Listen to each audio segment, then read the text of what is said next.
Okay, this is a quick video just on Macbeth context. Okay, so we know that in the play Macbeth, Shakespeare is writing to an audience that understands the great chain of being. Now we know that the great chain of being is the order of all beings decided by God.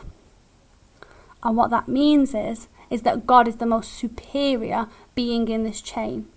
And every single being is within its order compared to which is most inferior. And that order is the natural order, the natural way of things. And if everything is in natural order, then everything is stable. And society, therefore, has stability. Okay? But in Macbeth, well, I suppose in Shakespeare's own time, in 1605, there was a threat to the natural order. There was a threat to what we call this hierarchy, the social hierarchy. And that threat was the Gunpowder Plot. And the Gunpowder Plot threatened the stability, the safe structure of the social hierarchy. And King James, who was the victim, or would have been the victim of the Gunpowder Plot, worried about the stability of his kingdom during this time. So a threat to social hierarchy, or a threat to the natural order, will make us question stability. The Gunpowder Plot was where Guy Fawkes attempted to blow up Parliament. It's an act of treason, essentially.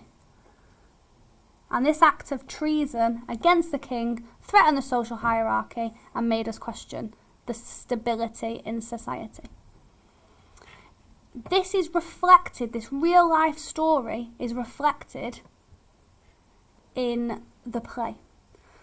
So I'm going to change my colour of pen because now I'm thinking about the play. In the play, there is equally a threat to the social hierarchy. Shakespeare wrote Macbeth to strengthen and promote the stability of the social hierarchy. So the play aims to strengthen and promote the stability of the social hierarchy.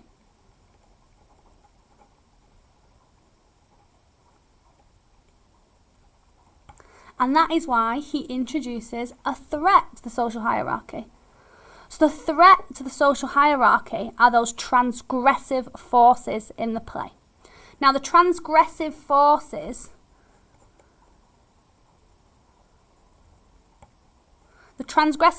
in this play are the forces which create disorder, chaos, conflict and turmoil. Those forces would of course be the witches. Then those forces would be ambition that is unchecked, and also Lady Macbeth and her subversive character. And these transgressive forces threaten the social hierarchy. They threaten Duncan's divine right as king. Yeah, and Macbeth ends up on the throne, a tyrannical leader, and because of that, because of this threat, there is instability. Everything becomes unstable, and he threatens the stability of the kingdom, turning it into a very unstable and disordered kingdom. However, by the end of the play, because Malcolm is king and Macbeth is removed from power, the tyrant is removed, we have this idea of stability by the end, because the king who should be king, who is a worthy king, is king at the end, just like how King James is a worthy king.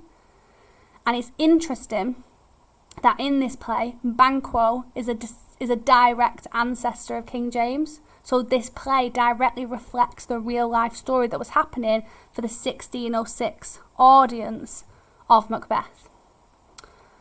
So in summary, Shakespeare wrote Macbeth to strengthen and promote the stability of the social hierarchy, and to encourage his audience to avoid transgressive forces because they result in social and mental or psychological instability, as we see with Macbeth and Lady Macbeth, who suffer a downfall. Well done. Thank you for listening.